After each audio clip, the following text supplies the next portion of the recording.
माझे नाव अंजली अंबादास बिराजदार. मी SSV भावी विद्यालय गुडेवाडी या शाळेमध्ये शिकते. आज मी एका महत्त्वाच्या विषयावर बोलणार आहे, ते म्हणजे स्वदेशी. स्वदेशी केवळ विदेशी वस्तूंचा त्याग करणे नाही, तर आपल्या देशात निर्माण झालेल्या वस्तूंना प्रोत्साहन देणे.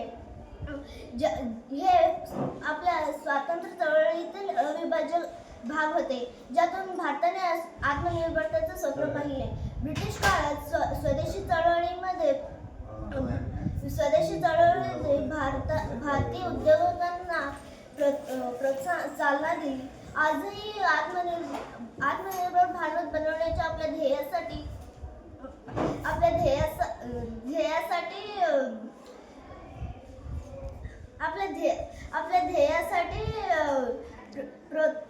प्रोत्साहन दिले आणि स्थानिक कारागिरांना, शेतकऱ्यांना, उद्योजकांना पाठिंबा देतो. यामुळे अर्थव्यवस्थेला बळकटी मिळते आणि रोजगार निर्मितीला चालना मिळते व आपला देश आर्थिकदृष्ट्या स्वावलंबी बनतो व देशातील पैसा देशातच राहतो आणि तरुणांना रोजगारासाठी विदेशात जावे लागत नाही. भारत सरकारचे आत्मनिर्भर भारत ही मोहीम स्वदेशी वस्तूंच्या वापरावरच आहे. त्यामुळे पर्यावरणाचे देखील रक्षण होते.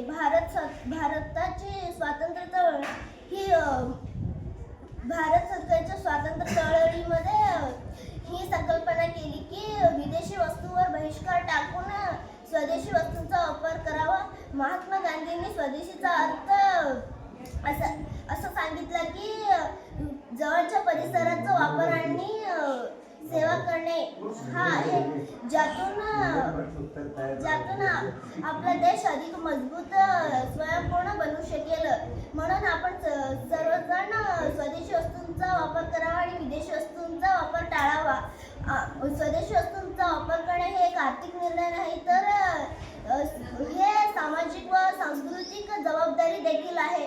चला तर मग आपण सर्वजण मिळून संकल्प करूया की आपण स्वदेशी वस्तूंचा वापर करणे योग्य ठरेल.